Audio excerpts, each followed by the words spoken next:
The conference room fell into the kind of silence that makes your ears ring. I watched my husband's attorney lean close to his ear, watched those perfectly manicured fingers gesture toward a document, watched a brief whispered phrase drain every drop of colour from Vincent's face, like someone had opened a tap at the base of his skull. His hands, those same hands that had signed our marriage certificate 15 years ago, began trembling so violently that the papers he clutched started rustling like autumn leaves in a storm. For the first time in 3 years, since the night I discovered what he'd been hiding in plain sight, I allowed myself the luxury of a genuine smile. But I'm getting ahead of myself, aren't I? You need to understand how we arrived at this moment, how a woman everyone pitied as a doormat actually orchestrated the longest, most patient takedown of her life.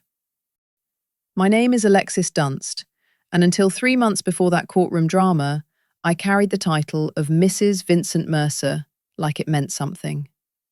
15 years of marriage stretches longer than most celebrity unions, outlasts the lifespan of small nations, and definitely exceeds the expiration date of my sanity. I inherited my stubborn streak from my grandmother, the only woman who ever taught me that survival sometimes requires you to play dead until the predator walks away. I met Vincent when I was barely 17, fresh out of high school a year early because I was practical and driven and desperately wanted to escape my parents' suffocating house. The job at Henderson and Price law firm paid minimum wage and left my fingers covered in paper cuts, but it was mine, earned through my own effort. By 18, I'd clawed my way up to legal assistant, mastering the art of remembering details, manipulating numbers, and most importantly, keeping my mouth shut while my eyes absorbed everything. Vincent walked into a client event at 24, radiating that particular brand of charm that comes from believing the universe owes you success, talking about real estate empires like they were inevitable rather than aspirational. He painted futures in broad strokes, made success sound like a bus stop he just needed to wait at patiently. He promised to build something incredible, and I volunteered to handle the paperwork.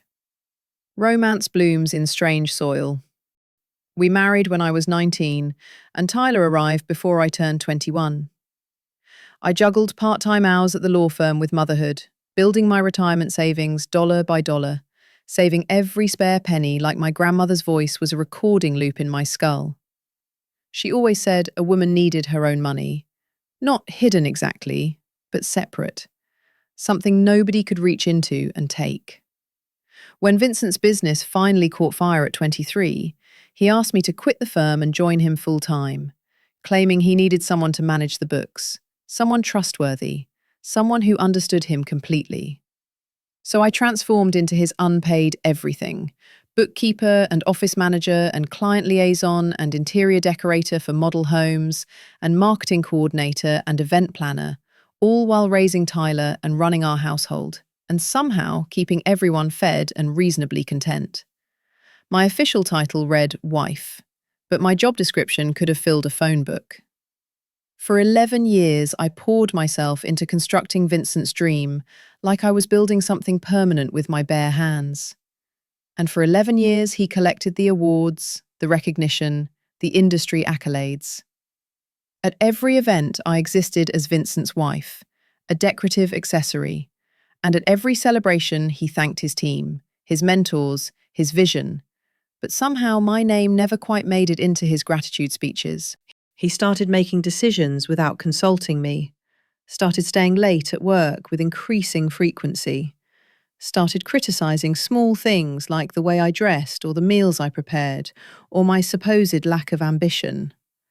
Lack of ambition, he called it, while I ran his entire back office for free, raised his son, and kept his life organized enough that he never missed an appointment or forgot a client's name. 3 months before that courtroom scene, he dropped the bomb on a Tuesday evening while I was preparing his favorite dinner, because apparently I'm a glutton for unappreciated effort. He sat me down at our kitchen table, wearing an expression that wasn't sad or apologetic, just businesslike, transactional.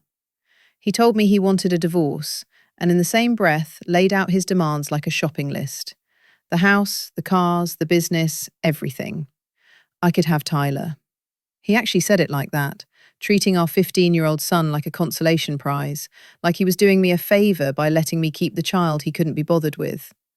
I sat there staring at him while 15 years of marriage evaporated between the salt shaker and the butter dish, realising I was just another item he'd decided to discard. What I didn't know in that moment, what wouldn't crystallise until later, was that Vincent had been planning this exit for months. He'd already retained Harold Whitfield, expensive and experienced, and had been constructing his escape strategy while I meal prepped and scheduled his dental appointments, blindsiding me while I still believed in things like partnership and trust.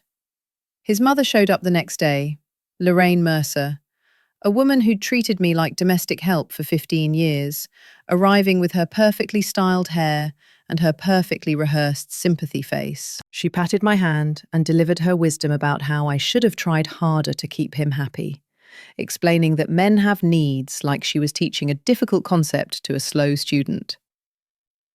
Lorraine's marriage advice always fascinated me, considering her own husband spent 7 days a week at the golf course, specifically to avoid sharing a room with her. But sure, clearly I was the problem. That first week blurred into a haze of confusion and humiliation. Vincent moved me to the guest room, had documents drawn up, settlements proposed, timelines established, everything moving so fast I felt like I was drowning in paperwork. Everyone saw a woman whose world had shattered, a wife being discarded after 15 years of service, a victim who never saw it coming. But here's the thing nobody knew, the secret I'd been carrying like a stone in my pocket.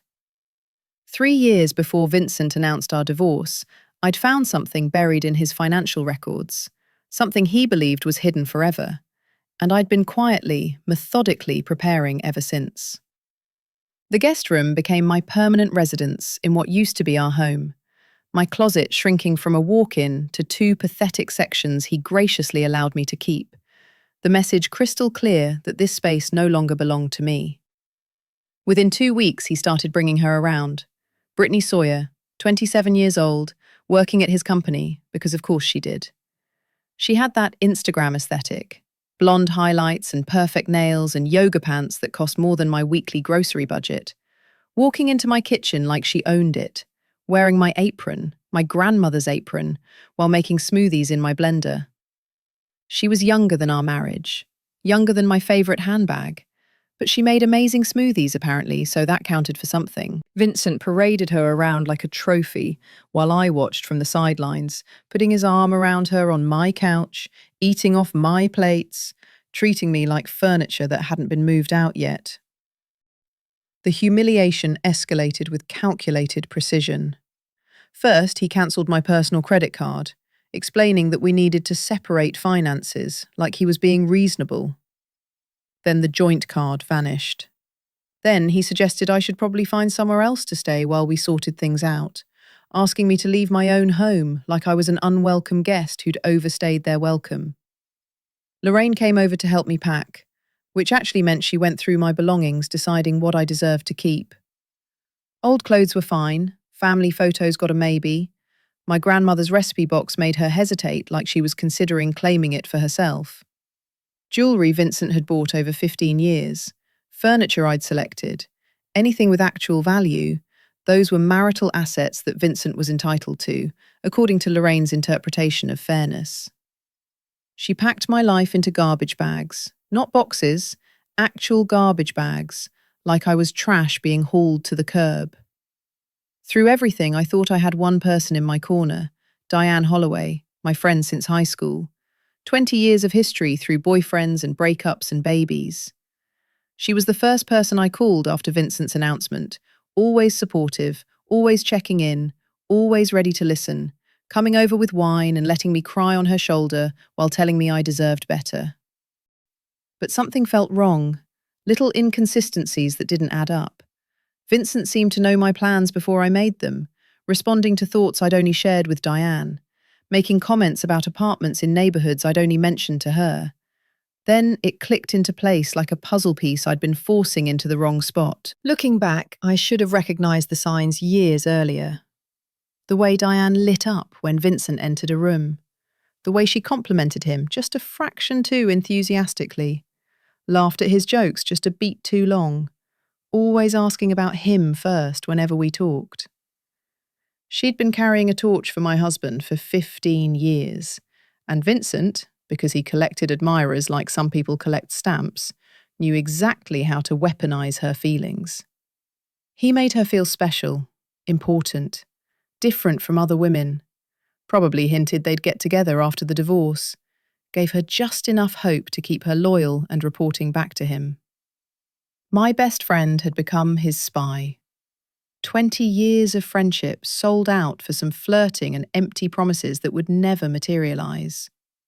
But the worst part wasn't Vincent's betrayal, wasn't Lorraine's cruelty, wasn't even Diane's backstabbing. The worst part was watching Tyler absorb everything. Seeing the girlfriend and the grandmother packing my bags, and the way his father looked at me like I was nothing, while Vincent dripped poison in his ear day after day, explaining how I was making this difficult, how he just wanted everyone happy, how I was the one dragging this out and refusing to cooperate. Tyler started pulling away from me, not with anger exactly, but with distance, confusion, not knowing who to believe while his father performed his very convincing act. I could lose the house, could lose the money, could lose everything I'd spent 15 years building. But watching my son look at me like I was the problem, that was the knife that actually drew blood. I hired Nina Castellano, recommended by my old firm, 52 years old and sharp as a surgical blade, absolutely intolerant of nonsense. She reviewed my situation and laid out the battle plan, explaining that I'd helped build this business and was entitled to half of everything, the house and company and accounts, telling me we would fight. I looked at her for a long moment before asking what would happen if I didn't want to fight. And Nina stared at me like I'd started speaking an alien language, like I'd suggested sending Vincent a thank you card and a fruit basket. She thought I was broken, depressed, too beaten down to stand up for myself. She had absolutely no idea what was actually happening. What Nina didn't know, what Vincent didn't know, what nobody in that courtroom would know until it was too late, was that 3 years ago, I'd discovered something that changed everything. And tomorrow morning, I was going to start setting the trap that would destroy him. It started on a random Tuesday night 3 years before Vincent asked for his divorce. One of those evenings when he was working late again, which by then had become his default excuse for whatever he was actually doing. I was reconciling the company books, doing the unglamorous accounting work that kept his business running, when I stumbled across something that made my stomach twist. A transfer to an account I didn't recognize, then another one, then a pattern emerging like a constellation only visible once you knew where to look. Money was flowing out of our accounts into places I'd never seen before, vanishing like water through cupped hands. I dug deeper that night, staying up until 3 a.m. following the trail, and what I discovered made my blood run cold enough to freeze. Vincent had been taking loans against everything we owned, mortgaging our future piece by piece, while I slept beside him believing we were building something solid. The house everyone admired, our beautiful home that neighbours complimented and guests envied, had 3 separate mortgages crushing it. The original loan sat at $400,000, reasonable for a property that size. But then came a second mortgage of $350,000, taken out 4 years earlier, money I never saw spent on anything I could identify. And then a third mortgage, another $350,000 borrowed 2 years ago, again vanishing into whatever black hole Vincent was feeding. Total debt on the house added up to $1.1 million, and the actual market value hovered around $850,000, which meant we were drowning $250,000 underwater on a home I thought we owned outright. The business looked even worse once I started pulling that thread. Lines of credit maxed out at $200,000, back taxes owed totaling $85,000, vendor debts stacking up to $120,000, equipment loans adding another $75,000 to the pile. The company Vincent bragged about at every industry party, the supposedly thriving business that was his pride and joy, was drowning in nearly $500,000 of debt that nobody outside our bedroom knew existed. Even the cars turned out to be illusions, all three of them leased with balloon payments coming due soon, meaning we didn't own anything except very expensive monthly obligations. I sat in my kitchen at 3 in the morning, surrounded by printouts that documented our financial suicide, doing math that made me want to vomit. Total debt approached $1.9 million, while our actual asset value might reach $1.6 million if we were lucky, leaving us $300,000 in the hole, possibly more depending on how generous the appraisers felt. But the question that kept me awake as dawn crept through the windows was, where had all that money gone? What had Vincent been doing with nearly $2 million that left no trace in our actual lives? Over the following weeks, I traced every transaction I could access, piecing together a picture that was devastating in its stupidity and predictability. Cryptocurrency investments had swallowed $180,000, all of it lost to market crashes and bad timing. Gambling debts ate another $75,000. Money thrown away on games Vincent couldn't win.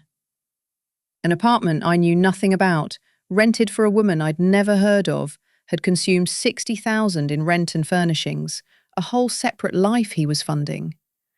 Lifestyle expenses that never made it home. Watches and suits and trips I was never invited on, absorbed another $85,000 of borrowed money. My husband wasn't building an empire. He was building a house of cards, using borrowed cards that were actively on fire. And we looked rich the same way a mannequin looks alive, convincing from a distance but completely hollow once you got close enough to see the truth. My first instinct screamed at me to confront him immediately, to demand answers, to cry and rage and force him to explain what he'd done to us. But I knew Vincent after all those years together, understood how he operated, how he could manipulate reality until you questioned your own memories. If I confronted him, he would explain it away somehow, make me feel crazy for questioning his judgment, probably find a way to blame me for not understanding his brilliant investment strategies. Worse, if he knew I'd discovered his secret, he might try to take control of my separate money too, the savings I'd been building quietly on the side. My grandmother's voice had never left my head, that constant reminder that a woman needed her own money. Not secret exactly, but separate. Something protected from whatever storms might come. My IRA from my law firm years had been rolled over when I quit, but never touched, growing quietly until it reached about $180,000. Money I'd earned through my own work, legally separate property that Vincent had no claim to. Then there was my grandmother herself, who passed away when I was 28 and left me $340,000 with a will that was brutally specific, stating clearly that this money belonged to Alexis alone, not to be shared or merged or touched by anyone else. I'd kept that inheritance in a separate account for 6 years by the time I discovered Vincent's debts, never mixing it with household expenses, never using it for anything that might give Vincent a legal claim to it. My grandmother had maintained her own account for 50 years, teaching by example that independence wasn't about secrecy, but about self-respect, about knowing you could survive whatever came because you'd prepared properly. Smartest woman I ever knew, and she'd left me roughly $520,000 that was completely, legally, irrevocably mine, protected by laws and documentation that even Vincent's expensive lawyers couldn't penetrate. So instead of confronting him, I protected myself and my son. I worked with my uncle, a retired accountant who knew how to structure things properly, to create an irrevocable trust for Tyler.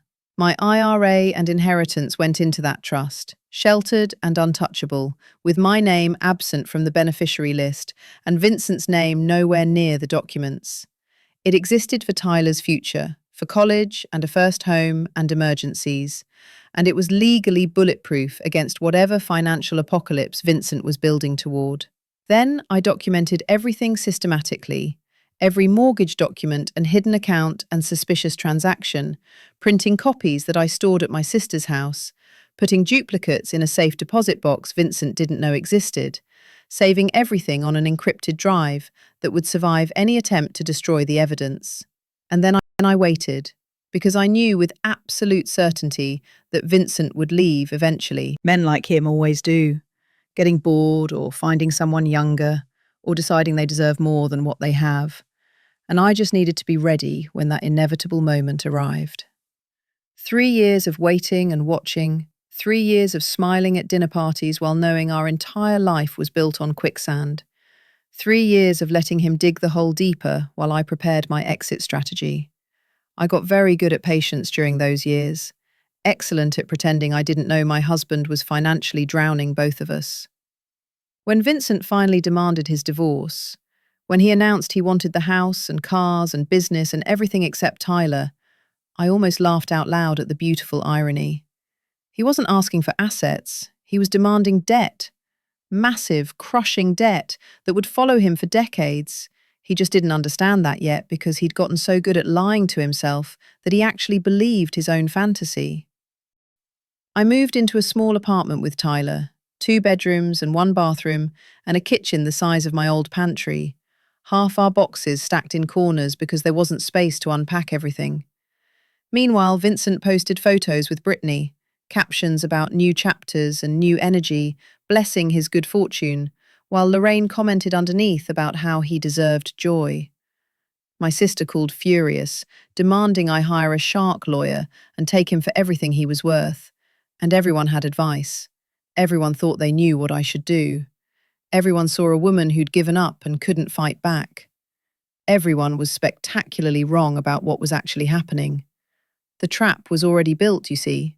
The numbers verified, the documentation airtight and irrefutable, and all I had to do was let Vincent think he was winning, while I played the role of gracious loser. Nobody does gracious loser better than a woman who's been practicing for 15 years, learning to smile while being overlooked, perfecting the art of appearing defeated while actually holding all the cards. The next 3 months became a masterclass in acting as I transformed into exactly what everyone expected, broken and defeated and barely holding myself together. Showing up to mediation sessions with red eyes and trembling hands, speaking softly and hesitantly like a woman who'd lost all confidence in herself. I asked for so little that even the mediator seemed uncomfortable with how one-sided the settlement appeared. I told them I just wanted enough to start over, that I wasn't trying to be difficult, that I knew the business was Vincent's life work and the house meant everything to him, that I didn't want to tear our family apart more than it already was. I requested a settlement of $50,000 cash, my personal belongings, and shared custody of Tyler. Nothing else. No claims to property or business or anything of real value. Vincent agreed immediately, probably shocked that I wasn't fighting for half of everything like any reasonable lawyer would demand, looking at me across that mediation table with something almost like pity, like I was a wounded animal he was graciously putting out of its misery. I deserved an Oscar for that performance, or at minimum a Golden Globe for Best Actress in a legal proceeding. With each passing week, Vincent's arrogance grew exponentially, stopped being careful, stopped pretending to be reasonable, started telling everyone who would listen that I hadn't even fought him, that I'd just given up without a word of protest. Lorraine bragged at her book club and church group about how Vincent was keeping everything, how that woman didn't get a dime, how she'd always known I wasn't strong enough for her son. To celebrate his upcoming victory, Vincent bought himself a new watch worth $15,000, charging it to the business account because he was still using company money for personal expenses, still digging that hole deeper with every purchase. He wore it to our next mediation session, making sure I noticed it, and took Brittany to dinner at the French restaurant where we'd celebrated our 10th anniversary, posting photos with captions about how life was good when you're with the right person, meaning the person who didn't know about his debt yet, the person who thought she'd won a prize instead of inheriting a disaster. What Vincent didn't know, what he couldn't possibly imagine, was that every arrogant move he made was another nail in his coffin, and I was about to start hammering them in myself. Meanwhile, Brittany had started redecorating my house, replacing furniture in the living room, hanging new art on the walls, and committing the ultimate crime of painting my kitchen grey. She painted it grey, like it was nothing, like I hadn't spent 3 weeks choosing that perfect sage green. 3 weeks of paint samples and lighting tests, and driving myself insane trying to get exactly the right shade. And she covered it with builder-grade grey, like my effort meant nothing. Grey like her personality. Grey like her future with Vincent once she discovered he was broke. The symbolism was almost too perfect. Diane kept calling under the guise of friendship, fishing for information with her concerned voice, asking how I was holding up, if I needed anything, how I was managing. I played along perfectly, telling her I just wanted it to be over, that I couldn't fight anymore, that I didn't have the energy, making my voice crack at precisely the right moments. Within hours, Vincent would know everything I'd told her. I could practically see him relaxing and letting his guard down even further, never suspecting that Diane was just a messenger service delivering exactly the information I wanted him to receive. But while the adults played their games of deception and manipulation, Tyler was watching everything with those sharp eyes he'd inherited from both of us. My smart, observant, wonderful son was starting to notice things that didn't add up in his father's performance. He noticed his dad's new $15,000 watch, but heard Vincent claim they couldn't afford the school trip to Washington, D.C. He noticed Brittany's shopping bags piling up in the foyer, but heard Vincent complain about money being tight. He noticed the disconnect between the lifestyle his father was projecting and the excuses Vincent kept making about expenses. One evening, Tyler came to my tiny apartment and sat down at my second-hand kitchen table, looking at me with those serious eyes that were so much like his father's, but contained something Vincent had lost decades ago: honesty and clarity. He asked me quietly if his dad was actually rich, and I looked at my son for a long moment before turning the question back on him, asking what he thought. He was quiet, processing information like a computer running calculations, before admitting that he thought something wasn't right, that he thought his father was pretending to be wealthier than he actually was. I reached across the table and squeezed his hand, telling him to trust me and wait just a little longer, that everything would make sense soon. My 15-year-old son had figured out something was wrong before 2 lawyers and a certified accountant did, and I made a mental note to bill his college fund for consulting fees. Behind the scenes, Nina was preparing our legal strategy with surgical precision, constructing documents that would hold up under any scrutiny. The main divorce agreement stated clearly and unambiguously that I was relinquishing all claims to marital property, that the house and business and vehicles would all transfer to Vincent, that in exchange I would receive my modest cash settlement and walk away from everything else. But attached to that agreement, buried in the addendum that most people skip over because legal documents are boring, was a detailed liability disclosure statement, every debt listed explicitly, every mortgage enumerated completely, every loan obligation spelled out in language that left no room for interpretation. When Vincent signed for all assets, the document explained, he would be legally assuming all liabilities associated with those assets. The mortgages would become his sole responsibility, not joint, not shared, but entirely his burden to carry. The business debts would transfer completely to him, every vendor payment and tax obligation and equipment loan becoming his personal problem. The lease obligations on the cars would be his alone to manage when those balloon payments came due. It was all there in black and white, legal and proper, and devastating. Like poetry, according to Nina, boring, expensive poetry that could ruin someone's life, her favourite kind. 2 weeks before the final hearing, Harold Whitfield called Nina with concerns that should have saved his client from disaster. He said carefully that his client was assuming significant assets, and he'd like to request a full financial audit before finalising anything, just to verify everything was accurate and properly valued.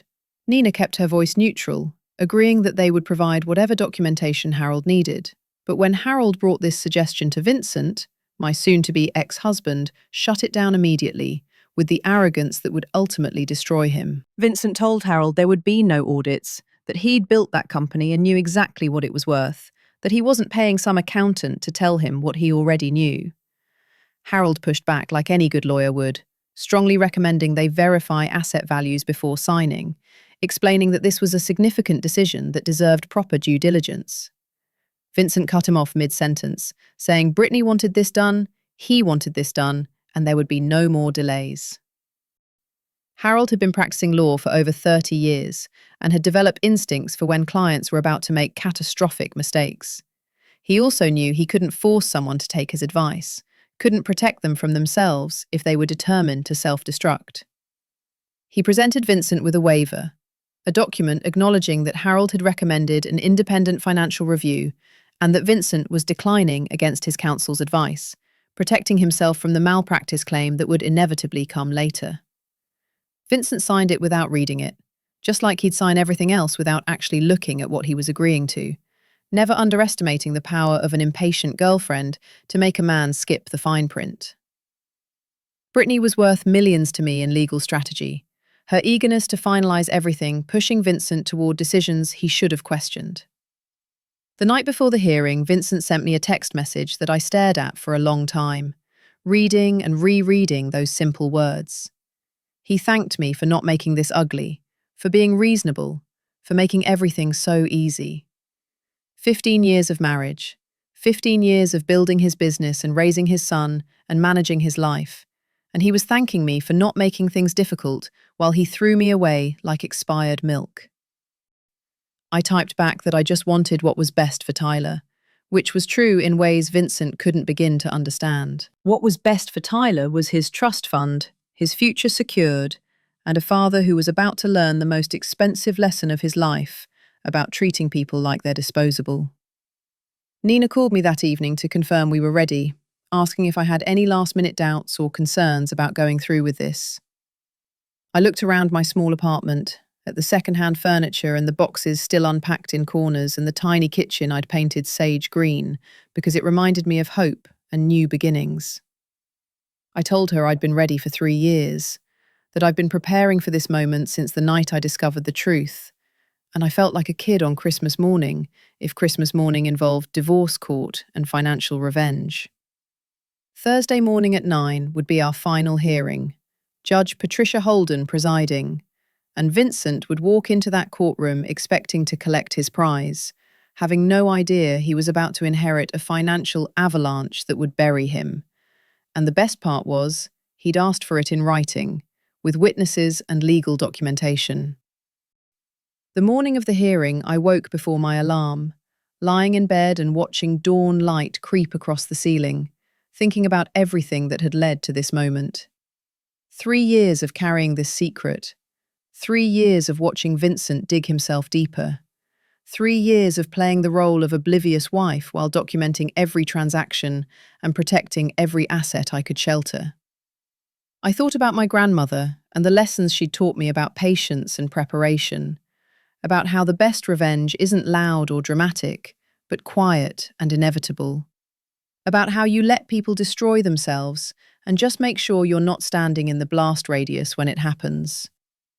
I got up and made coffee, going through my morning routine with unusual calm, no nervousness or anxiety, just a settled certainty that everything was unfolding exactly as it should. I chose my outfit carefully, simple navy dress and modest flats, wanting to look like the defeated woman everyone expected to see, the victim who'd given up fighting, the wife who'd accepted her fate with quiet resignation.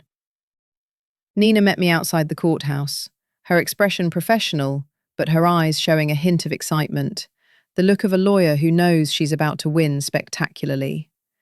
She asked one more time if I was absolutely certain about this approach, reminding me that we could still fight for a traditional 50-50 split, that I was entitled to half of everything regardless of the debt situation. I told her I was certain, that I wanted Vincent to have everything he'd asked for, every single thing he'd demanded, and I wanted him to live with the consequences of his choices. She smiled that dangerous smile I'd come to appreciate, the one that meant someone was about to get exactly what they deserved, and we walked into the courthouse together. The courtroom smelled like old wood and floor polish, and the accumulated anxiety of thousands of people who'd sat in those same seats making life-changing decisions. Vincent arrived first, wearing his best suit, the charcoal Armani I'd helped him pick out years ago for a client dinner, his new watch catching the light as he shook hands with Harold. He looked confident and relaxed, like a man about to close a very favourable business deal, completely unaware that in less than an hour, his entire world would implode. The trap was set. The documents were ready, and I was about to watch 15 years of arrogance collapse in a single moment. Brittany was waiting in the hallway outside the courtroom, not allowed inside but wanting to be there for moral support, scrolling through her phone like this was just another boring appointment on her calendar. I caught a glimpse of her through the door, perfect makeup and designer bag, completely unaware that her future was about to evaporate like morning fog. Lorraine sat in the gallery, dressed up for the occasion, probably planning to take Vincent to a celebratory lunch afterward, looking at me when I walked in with that little smile people give when they've already beaten you. I arrived a few minutes after Vincent, wearing my simple navy dress and no jewellery, hair pulled back in a low bun, looking tired and defeated, like a woman who had nothing left to fight for. Perfect camouflage for what was actually about to happen. Judge Patricia Holden entered and everyone rose. She was in her early 60s with silver hair and reading glasses perched on her nose. 30 years on the family court bench, meaning she'd seen every trick and manipulation divorcing couples could throw at each other. Nothing surprised her anymore, because she'd witnessed it all 1,000 times before. She reviewed the case file briefly before looking up and announcing that we were here for the Mercer versus Mercer final dissolution hearing, confirming that she understood the parties had reached an agreement. Harold stood first, his voice carrying that practiced courtroom tone lawyers develop over decades, explaining that his client, Vincent Mercer, was assuming all marital assets, including the family residence, the real estate development business, and all associated vehicles. And in exchange, Mrs. Dunst would receive a cash settlement of $50,000. Nina rose beside me with perfect timing, confirming that was correct, that her client agreed to relinquish all claims to these assets and accepted the proposed settlement terms. Judge Holden's eyes moved to me, studying my face with the attention of someone looking for signs of coercion or pressure, making sure I wasn't being forced into a bad deal by circumstances beyond my control.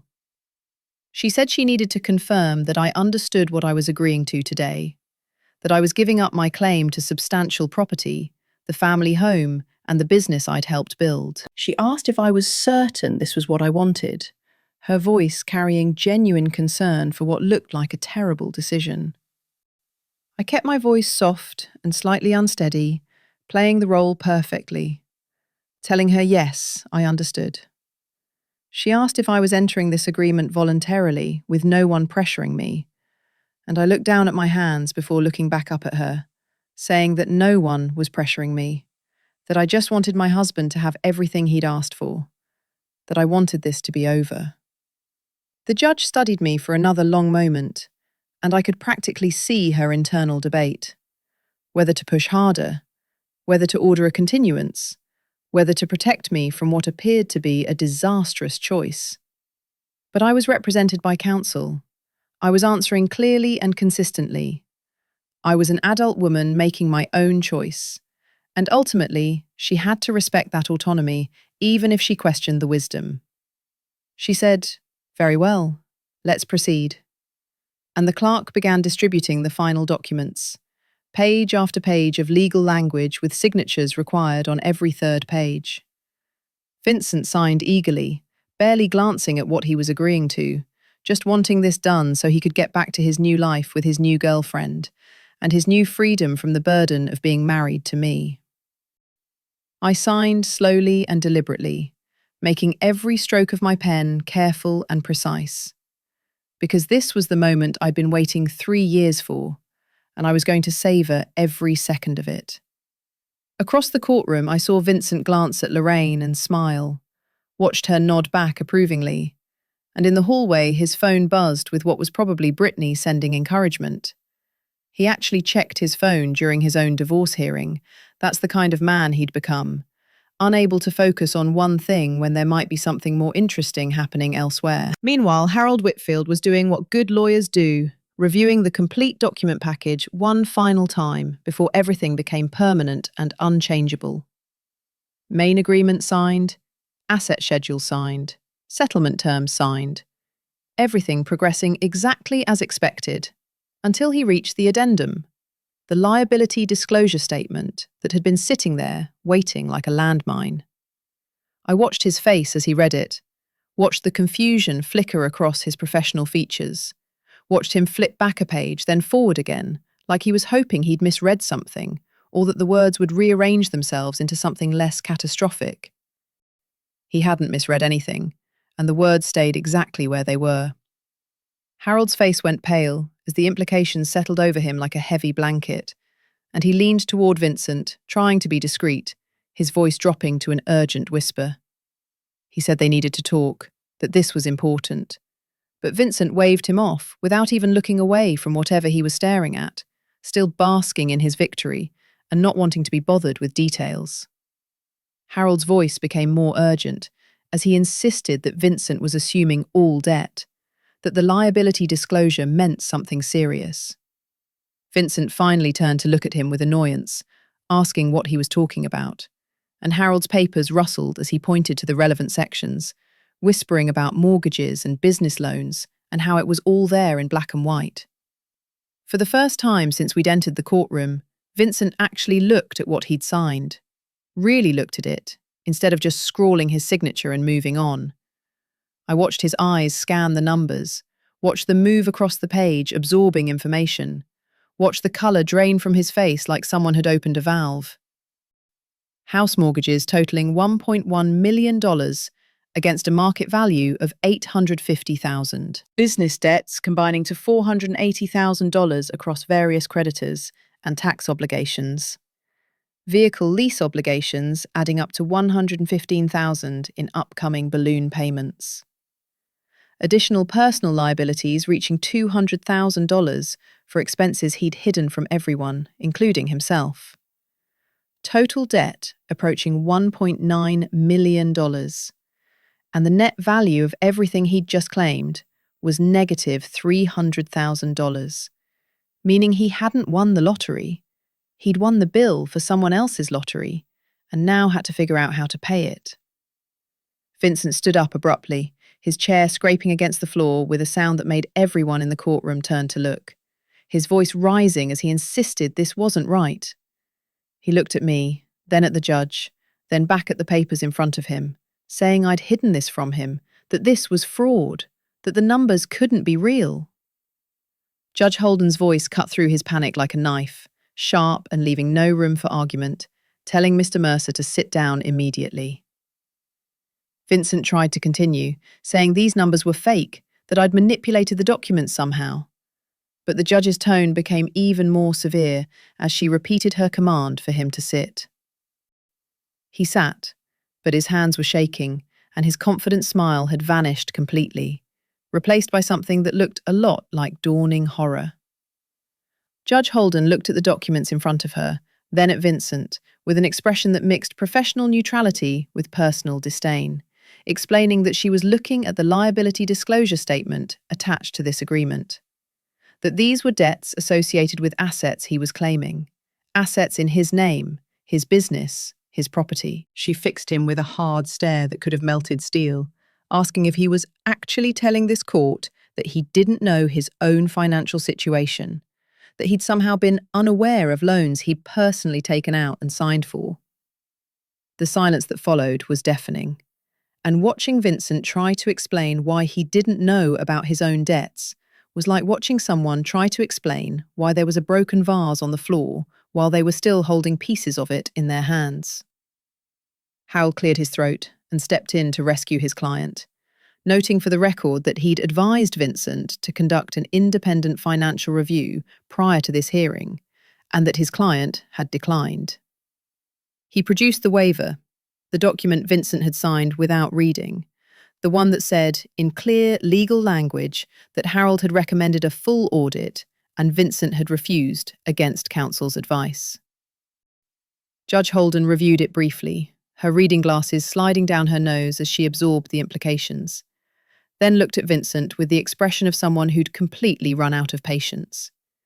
She said that Mr. Mercer had been advised to verify these figures, that he'd chosen not to, that he'd signed a waiver acknowledging that choice, and asked him to confirm that this was his signature on the document. Vincent was staring at the waiver like it was a snake that had just bitten him, his mouth opening and closing without producing sound, finally admitting, in a voice barely above a whisper, that yes, that was his signature.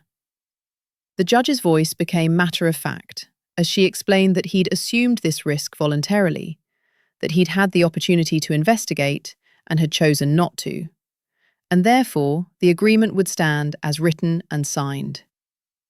Vincent turned to me with desperation breaking through his carefully maintained composure, his voice cracking as he said, I'd known about all of this the entire time. I met his eyes calmly and told him the simple truth, that I'd been his bookkeeper for 11 years, and yes, I knew about everything, every loan and every debt and every financial disaster he'd created. His face cycled through emotions faster than I could count them, confusion and rage and betrayal and fear, and finally, the one I'd been waiting to see, realization. The understanding that he'd done this to himself and nobody else was to blame. And then Vincent did what desperate men always do. He tried one last gamble that would seal his fate forever. Vincent tried one last desperate gambit, turning back to the judge with panic replacing arrogance, announcing that he wanted to withdraw the agreement, that he hadn't understood what he was signing, that this wasn't fair. Judge Holden shook her head slowly, her patience for this drama clearly exhausted, explaining that Mr. Mercer had signed documents before this court, stating he understood and agreed to all terms, that he'd been represented by competent counsel, that he'd declined additional review when offered the opportunity.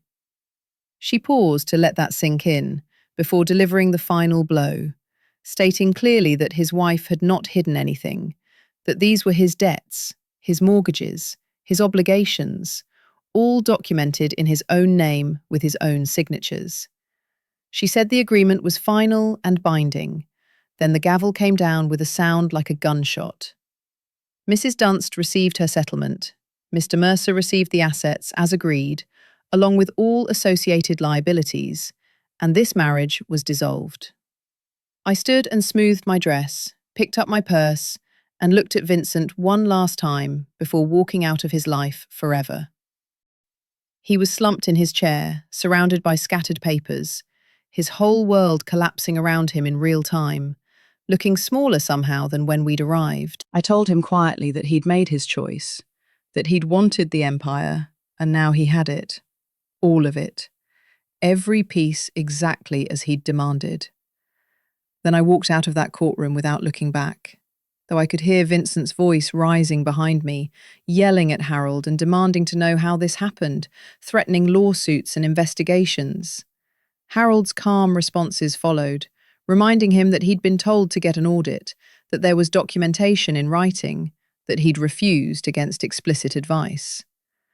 Through the glass doors, I saw Brittany's face change as she listened to fragments of conversation, watched her look at Vincent, really look at him, and see something other than the successful businessman she'd thought she was getting. She was gone before I reached the elevator, moving fast in her expensive heels, clicking across the marble floor and not looking back. Her exit from my marriage faster than her entrance. At least she was consistent in her selfishness.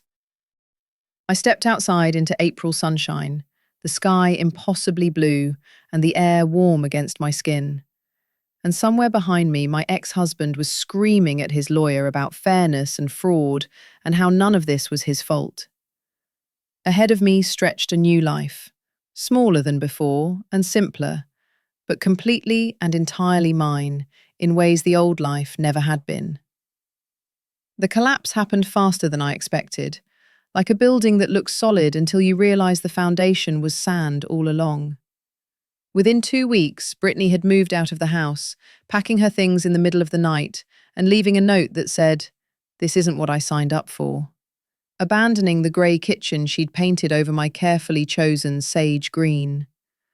Within a month, Vincent tried to sell the house, but when you owe more than something is worth, there are no buyers, just banks calling about missed payments and realtors suggesting short sales that would still leave him drowning in debt. Within 2 months, the business started defaulting on obligations.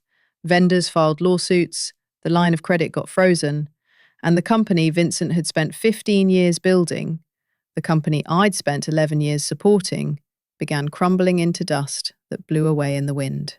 Within 3 months, Vincent was meeting with bankruptcy attorneys. The man who'd once bragged about his empire, now calculating which assets he could protect from creditors. And the answer turned out to be almost nothing. Lorraine's perfect son was calling family members asking for loans, showing up at relatives' houses with excuses and explanations about how nobody knew about the debt, how Alexis must have hidden it somehow, how he'd been tricked. But the documents told a different story that couldn't be rewritten or reinterpreted. The mortgages were in his name, with his signature on every page. The loans were in his name, with his personal guarantee. The gambling debts and crypto losses and secret apartment, all his choices and his signatures, documented proof that couldn't be explained away no matter how convincing his stories. I heard that Lorraine's Christmas newsletter that year was very short, just a brief mention that Vincent was exploring new opportunities, which I suppose was technically true if you counted opportunities in debt restructuring and bankruptcy proceedings as legitimate career moves.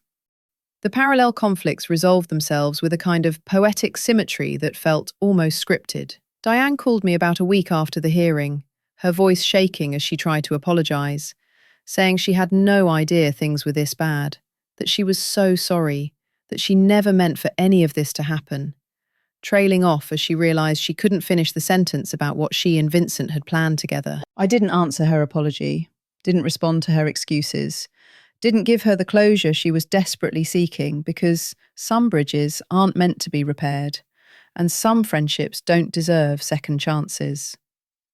20 years of history had been betrayed for a wink and empty promises from a man who used everyone around him, and that kind of betrayal doesn't get fixed with a phone call. She tried calling 3 more times over the following days, then finally stopped. And I imagine she's still waiting for Vincent to notice her, to acknowledge what she did for him. But she'll be waiting a very long time, because Vincent only noticed people when they could give him something he wanted. Lorraine tried a different approach, going through Tyler to reach me, asking him to tell his mother that she didn't know about the money problems, that she was sorry for how she'd treated me, that she wanted to talk and explain, and maybe repair our relationship. Tyler looked at his grandmother, the woman who'd packed his mother's belongings in garbage bags, who'd called his mother worthless and weak, who'd sided with his father without asking a single question, and told her that his mum was busy building her life and didn't have time for excuses from people who'd never bothered to understand her. Lorraine wanted forgiveness, but I wanted peace, and we both got exactly what we deserved.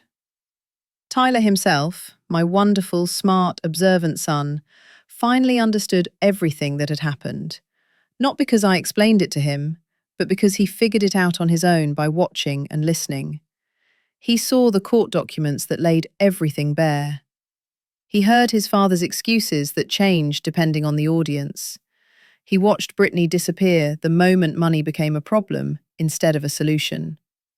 He watched Lorraine scramble to distance herself from the disaster. He watched the whole carefully constructed facade collapse into rubble. One evening, about a month after the divorce was finalised, Tyler sat with me in my small apartment, the one with the sage green kitchen and second-hand furniture, and boxes that were finally unpacked and arranged into something like a home. He said quietly that I'd waited 3 years, that I'd known the whole time and just waited patiently for the right moment.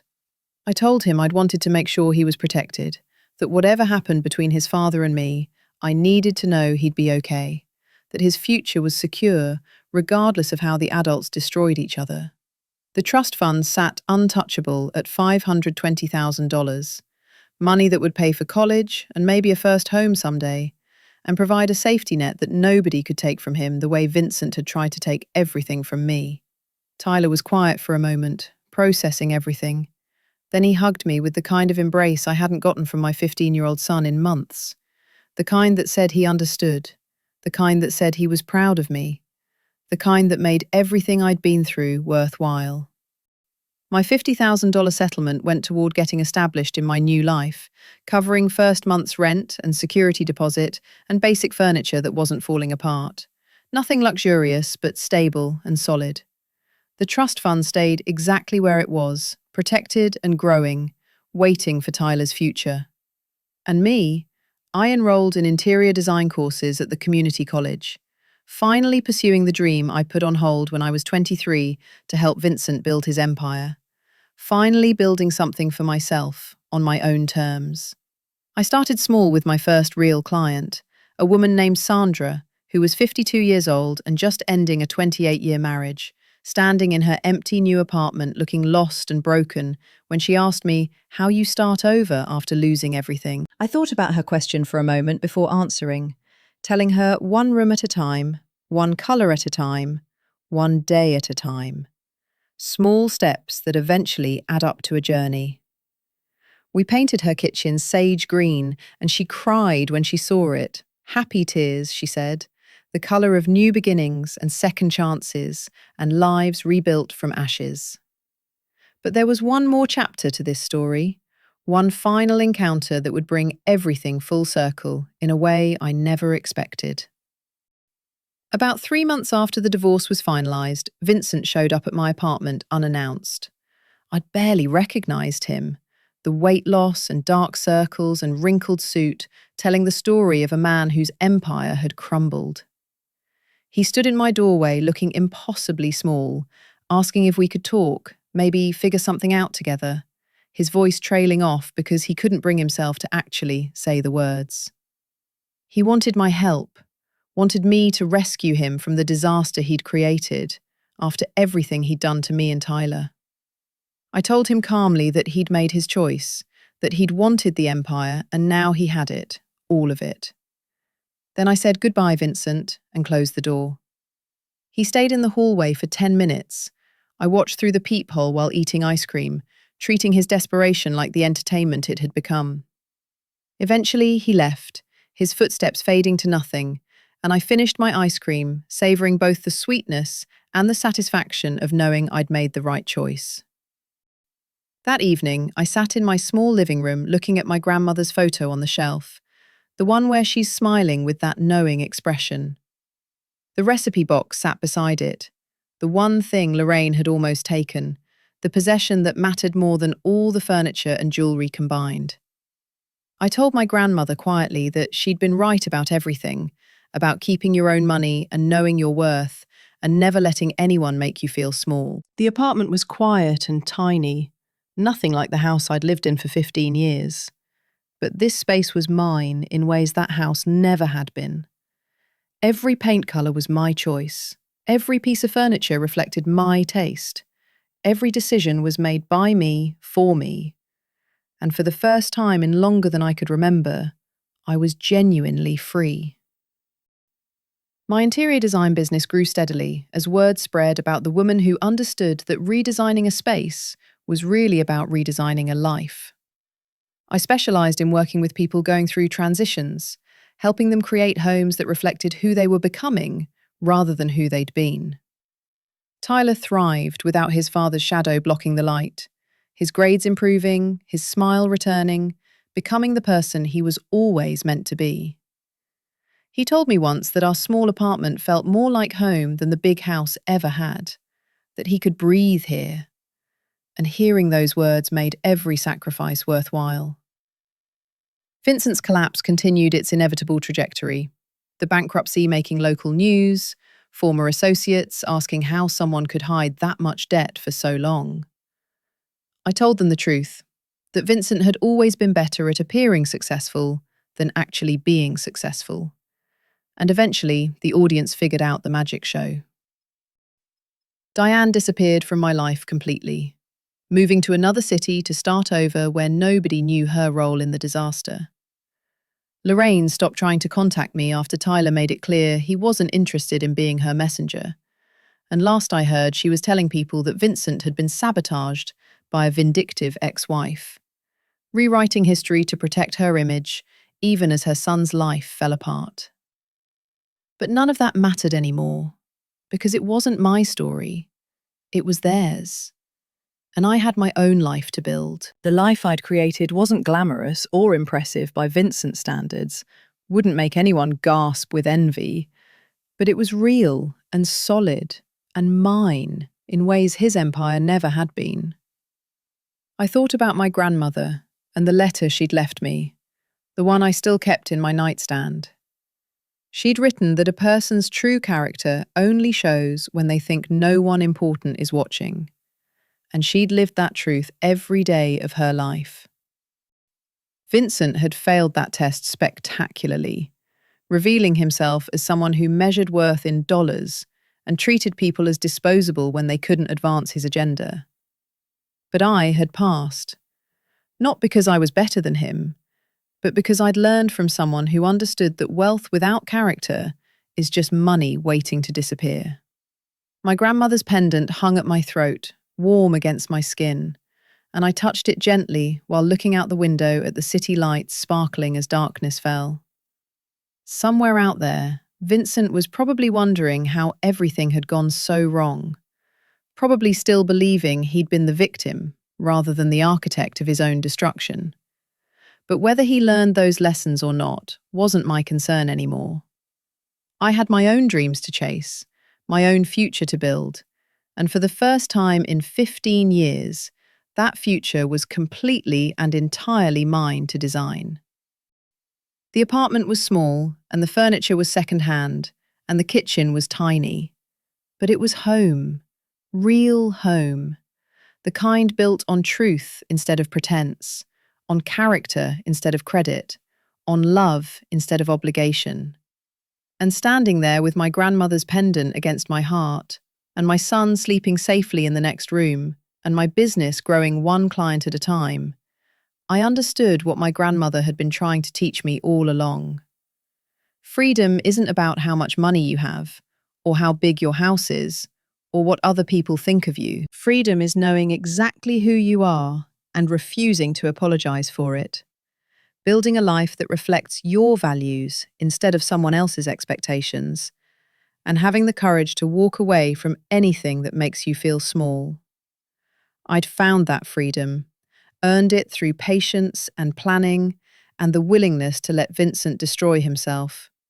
And now, standing in my small apartment with sage green walls and second-hand furniture and absolutely no regrets, I was finally, genuinely, completely free.